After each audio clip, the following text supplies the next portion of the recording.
with Meme Ranch, and we have a very special episode because we're going to be going with you from the content we got on the ground last week when former President Donald Trump was found guilty on 34 counts by a New York jury, a Manhattan jury, one where he got like 5% of the vote. Completely unprecedented, but I was in the courtroom when it happened, and it was quite a daunting experience to see it all in person. And I just want to show you guys. It really sinks in. Kaylin, you were in the courtroom on verdict day. Yes. And you after waiting since 3:30 in the morning. Right. You got in line at 3:30 in the morning, which we documented all this in an upcoming documentary that Kaylin's going to star in, and we will have it out before the election. Anyway, Kaylin sat in line 3 in the morning all the way till they called the people in to the courtroom. Kaylin was there. Yeah, it was quite crazy, but let's just get right into sort of a taste of what I saw the next day whenever Trump gave his presser at Trump Tower. We're standing outside Trump Tower here on Friday, May 31st, one day after the former president was found guilty on 34 counts of falsifying business records in the first degree, becoming the first former president to be found guilty of a felony crime. Out here, we're seeing lots of support for former President Trump.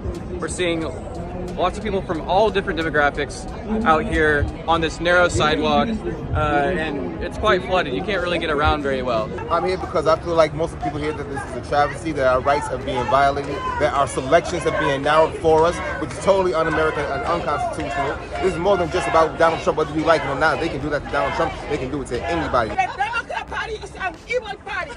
That's the party that favors slavery. This woman was just being evil to this other woman here with the flag. I was expecting it because yeah, the woman on the wall, it was crazy. Anytime. So anyways, with all the fines and all the, from the time he was elected in 2016, it seems like this lady was from Florida, just visiting.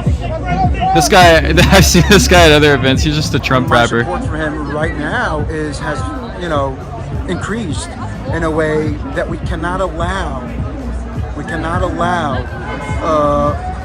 biased and rigged trial determine who the next president of the United States, and that goes across the board.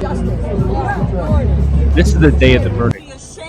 This is the day after. This is the day after the verdict. You have been indoctrinated by the radical left and the Democrats, and you don't realize. I think Steven said he had seen this lady here with the flag before. She's like semi-famous. Yeah, she's a character who kind of comes by. he hasn't broken any laws that really are law. He's just been indicted and he's been railroaded since he said he was going to run again. Yeah, it's I mean, there's more to go, I think, but well, let me show you a little bit of the trucks that pass by. These are kind of funny. And the opportunity.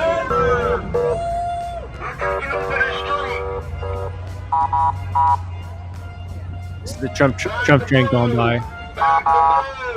Yeah, this went by. This like fake motorcade went by like 3 times. Absolutely, we really thought he would. Even though none of us here, and certainly not me, doesn't think he's guilty of anything that so many other. Yeah, so that was just kind of a snippet of the day after. I have some more stuff I can show you guys here from the week of.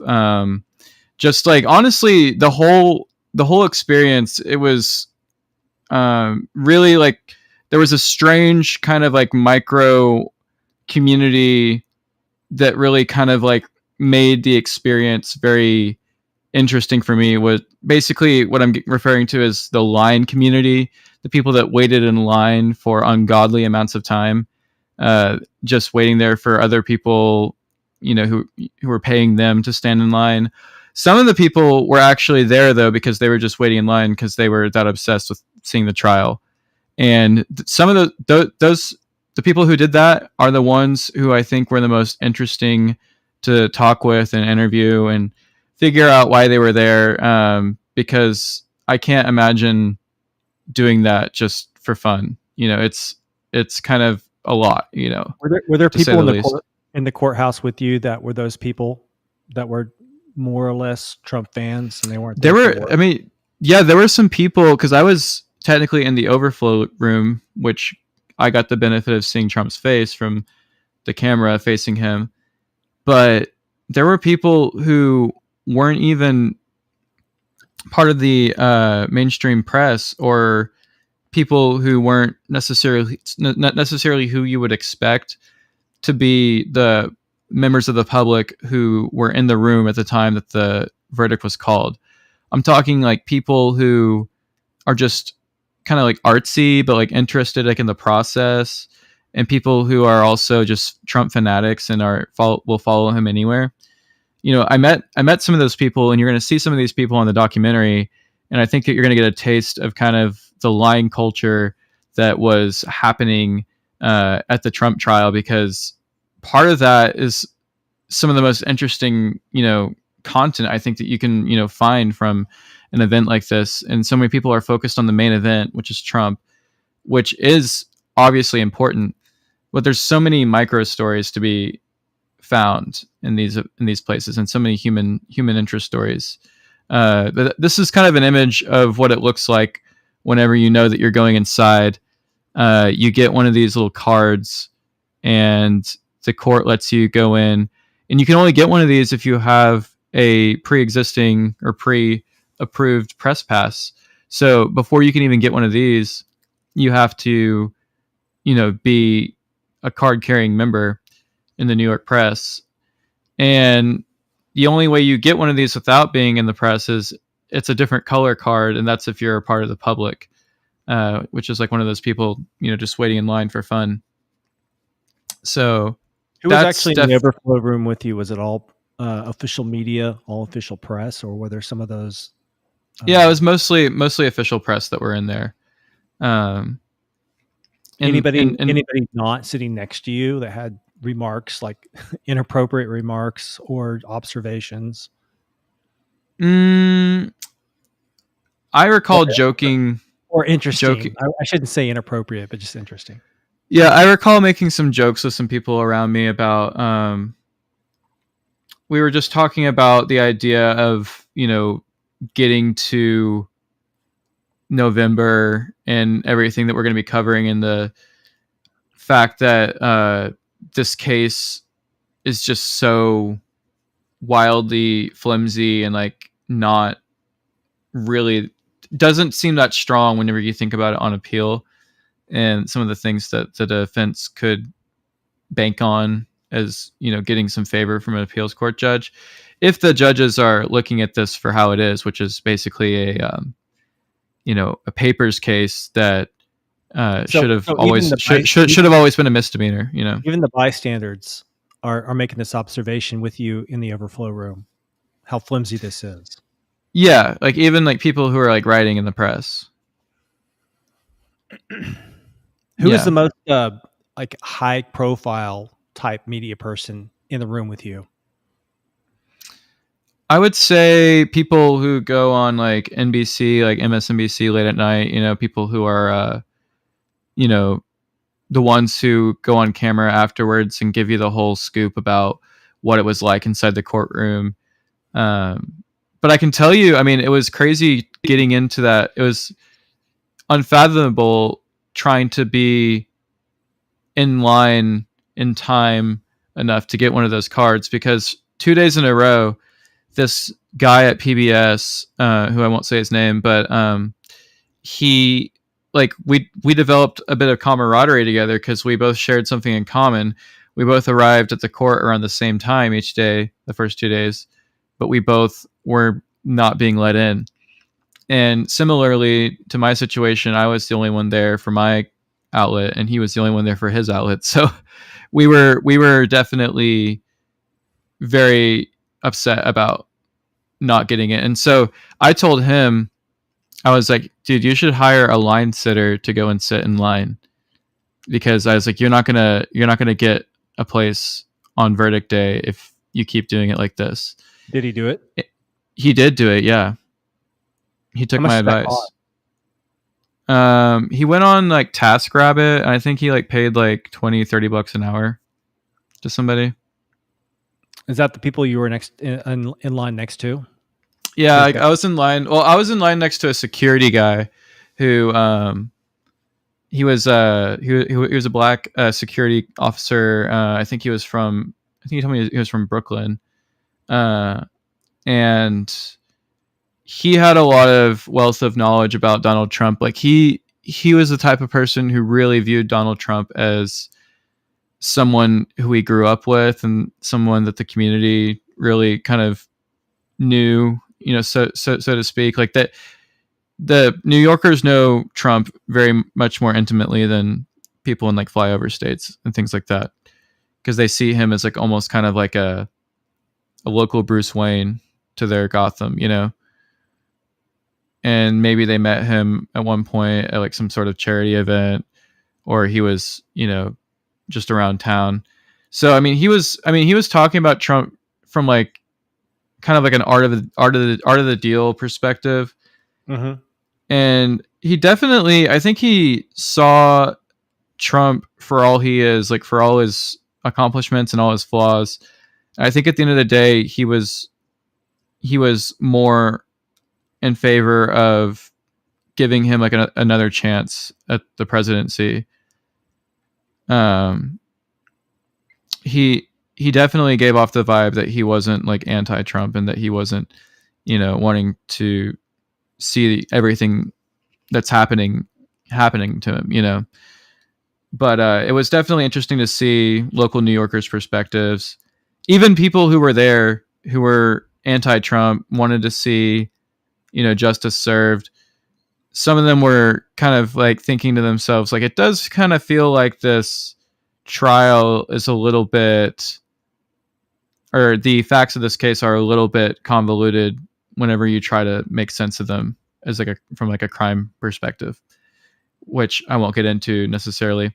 But I do want to show you guys, some other shots from the line.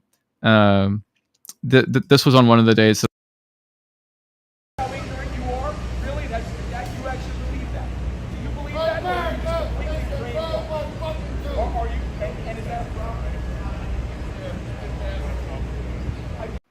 Yeah, I can't commentate over that because of the software, but I just wanted to cut in to say that was Andrew Giuliani, the son of former New York Mayor Rudy Giuliani, out there sparring with a protester, and the protester in this black balaclava, and he was holding up a sign that was like about the death count in Gaza, and he was just screaming all these anti-Semitic conspiracies like just into the wind, and Giuliani was just laying on him.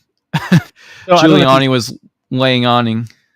I don't know if people paid attention enough to the clip you just played. We could replay it possibly, but what you'll see, or what you saw, was Andrew Giuliani interacting with a guy who's being disruptive, got a sign, trying to provoke people in the line, and Giuliani's responding to his provocations, appropriately, and the police officer comes and tries to shut Giuliani down. This is something I witnessed with my own eyes starting in 2018 as I was filming on location in Portland. And you realize the cops, they come over, the police, the riot police come over, and they take the people who are backing the blue, usually the MAGA crowd, and tell them to F off, push them around, make a move, and they let the Antifa protesters, the rioters, throw bricks, throw rocks, throw whatever, shout obscenities, whatever. They don't do anything to them. They don't even speak to them. And it's very frustrating. You almost can't believe it when you see it happen. But that's the way the police you just described it, and we'll play the clip again. But yeah, the police comes over to Giuliani and starts asking him to settle down. And we'll just watch it again. I'll show you another angle too after that.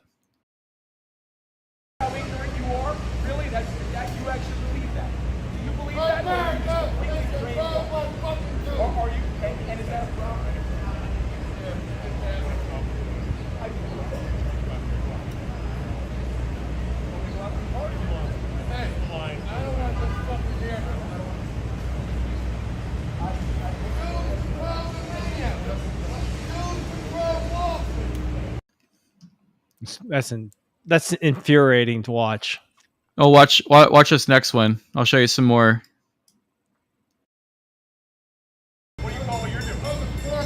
Oh, yeah. You're really informing. Yeah. Great job. Great job. This guy over here, anti-Semite, continues to spew his hate. Obviously, Every politician, every politician, won't even talk about it. he All thinks he that does is he Jewish put out money. narratives Jewish that are money. completely anti-Semitic, that have and hides behind. There's no radio station. Nobody listens. Well, look, don't just take my critics' word for it. I mean, listen to yourself. You know what I mean? Hey, look, just. I just think it's funny that Giuliani is kind of like off in his own world, like making content out of it. I guess same as we are right now. But that guy, I swear, he had a different giant poster like every day. Like I think he had something the other day about TikTok, instead of the Gaza thing. So, look who's behind me. Mr. Sure is. You think he Mr. was T-Man. paid? You think that guy was paid? Oh yeah, for sure. He was probably paid by somebody.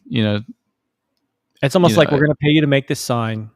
I'm just guessing. We're going to pay you to make this sign. Here's the money for the sign. Here's what you're going to get for an hour out there, 2 hours, 3 hours, and boom. What do they call that? They call that AstroTurf. Yeah, this guy's definitely an AstroTurfer. Yeah, well, I got a few other things, to show you. We have, of course, give a little snapshot of that right there, Mr. Is this Mr. Michael Phenome, aka Robert De Niro? It was such a weird time trying to capture Robert De Niro because he was only talking to the media microphone. So if you weren't mic'd up with him, then he wasn't gonna come up clear. So I just tried to get a little bit of a snapshot of seeing him at this press conference, which a lot of people know that he showed up on behalf of the Biden campaign the day before the verdict. And the thing about this is how dorky De Niro looked out here, especially with this car horn that was blaring the entire time and being with this Jan 6 cop who always goes on like MSNBC. Just check this out. It's so goofy.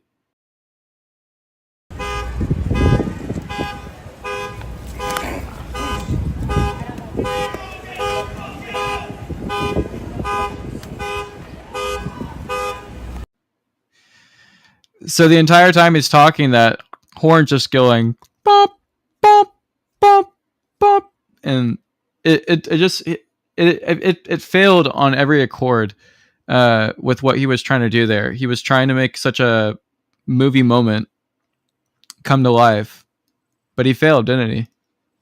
Yeah, that's definitely a rehearsal take right there. No sizzle. No sizzle for De Niro. No. For De Nizzle. De Niro. No money. But yeah, I mean, what else can we say? I mean, it was a kangaroo court, as many people know, and we're basically just watching the fallout of it. We're watching, basically the retribution arc, the promises that we're going to get even at these prosecutions. And, I think that honestly, Trump doesn't even have to get even, because I think that these are going to fall apart under scrutiny. Yeah, Trump's statement is succeeding will be his revenge. Yeah, that is what he said. Succeeding would be his revenge. I think that in a lot of ways he could be bluffing about the retribution, but I think that, at the very least, there's probably going to be hearings where they'll subpoena these people and come in, and that's how it's going to be done. I could definitely see it happening that way, because they'll do the exact same thing. They'll just match what the Democrats did with the Jan 6 committee. I would imagine they'll take it to the same level that was, and that was even very intense, wasn't it? What was right? What? The Jan 6 committee hearings and stuff like that. I mean, obviously they were a show, but I mean they were intense in the fact that they were like literally trying to, paint one side as terrorists. It just felt like a witch hunt, kangaroo court to me. So intense. I wouldn't have used intense to describe it. I just thought it was a sham, but I mean, I get what you mean. It was meant to, I think if you were invested in the narrative of what J6 was sold as, I think it was intense for those people. But that's just to me. It was intense the way that they felt like they needed to go that far to paint one side as that evil. Is like to try to say that Republican, Trump supporters are the enemies of the state. What's seriously intense is the fact that after the J6 hearings concluded, they lost or deleted or threw away the evidence that they had collected. That's intense. That's like ballsy gangster stuff.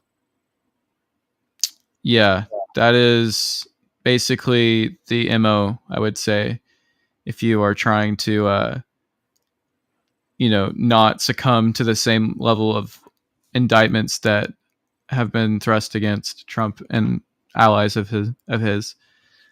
And yeah, I mean, I think that there's gonna the part that will be interesting to me is that I don't think the Republicans will try to paint the Democrats as domestic terrorists more so trying to expose the frauds that the prosecutors were to try to be so valiant in their allegedly valiant, like whatever they thought they were trying to do. Because just because you think that your intentions are good doesn't make you, doesn't absolve you from damages that you may cause with those allegedly good intentions. Sure. But anyways, I don't know. I don't really know what else to add. Here's a picture of me though.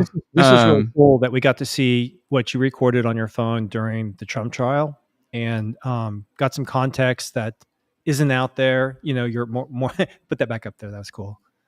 More personal context. This is you in line with your press pass. I love that shot. Yeah, I was happy to get this shot. Yeah. It was a lot of fun covering it, and I'll be back there for sentencing. We'll find out if how gung ho the prosecutors and the judge are on wanting to put Trump in some form of detention, whether that's house arrest or just hanging a prison sentence over his head, depending on the outcome of the election. I know that that's something Alan Dershowitz was talking about. He was saying there's a lot of ways sentencing could go down, and that Dershowitz was even suggesting that the judge could factor in the election with his decision, which I think is in and of itself a... What does that mean? I think it's like a paradox. That's what I'm looking for.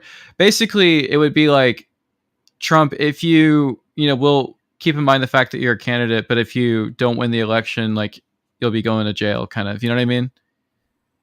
That's what. And I don't know how you can factor that into a sentence, but basically, Dersh was saying that you can basically defer someone's sentence for like a time period until you know more about like what their status is going to be like after something as significant as the election. So the thing make of that what you will. The theory I've heard, you've probably heard this floated, and I think this is the most interesting one, is that Merchan, the judge, on the 11th, days before the RNC, will graciously come out and say, you've been sentenced to 10 days in prison. And that's right. It. Meaning he can't go to the RNC. And right. I don't know what kind of problems that would legally cause for the party.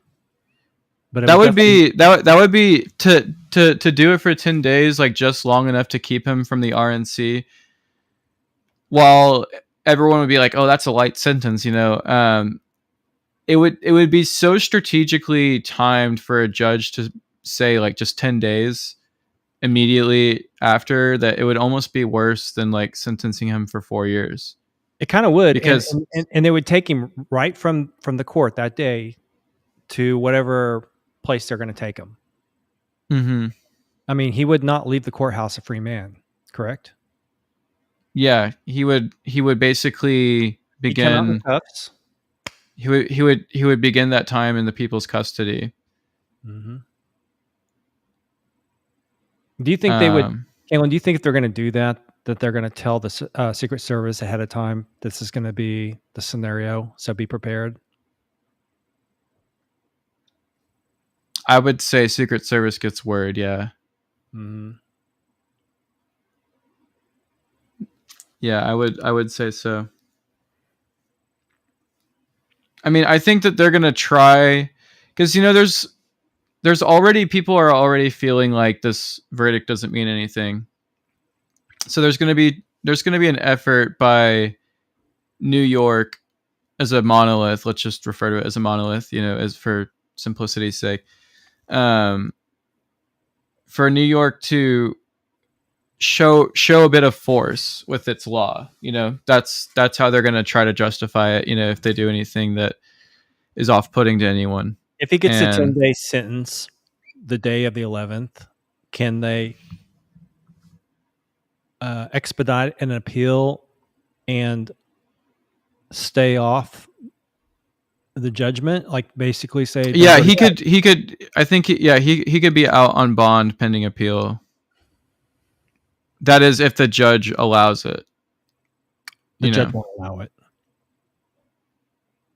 But I think that you could appeal that, you know, up to higher courts.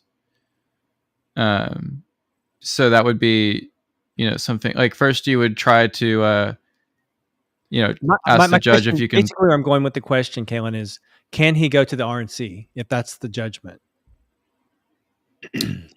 Well, I think that he would basically, if the judge denies him bail, then he would begin the appeals process and ask for an immediate stay. But barring an immediate stay, I don't know how he can be out of custody at that point. You know what I'm saying? Mm-hmm. So, but the judge already thinks it would be a logistical nightmare to send him to jail. So I feel like if Trump is going to jail, then I don't know how it doesn't leak out that there's planning for it, you know? Well, I mean, you can plan for it. Doesn't mean you're going to do it. Right. But if more and more comes to light about how serious they're taking the planning, I don't know if it's one of those things where it's like you're just being prepared, or if you're planning, if you're choreographing, you know what I mean? What do you think will happen? Do you think the 10-day thing's going to see the light of day? It's going to happen. I don't want to make predictions, but I guess we'll see, you know? I don't know why 10 days either. I just heard somebody say 10 days. I just thought that's just enough time to not be too insulting. I think right now, okay, this is just my word on the record. I think it's difficult already to find out whether, like, how the judge will sentence this based on what we know currently. And I think it's even more difficult to predict how long it would be if he chose to. But 10 days does sound like a very partisan slap on the wrist kind of thing, where it's just like in your face. Like, yes. So we will see. That seems like it. Yeah, we will be there, and we'll be there filming the documentary the day of. Yes, we will. It'll be quite epic to see it in person.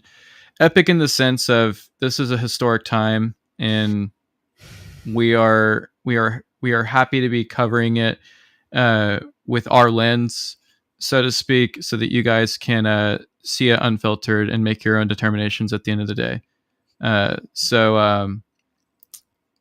Yeah, stay tuned. That's all I can say. And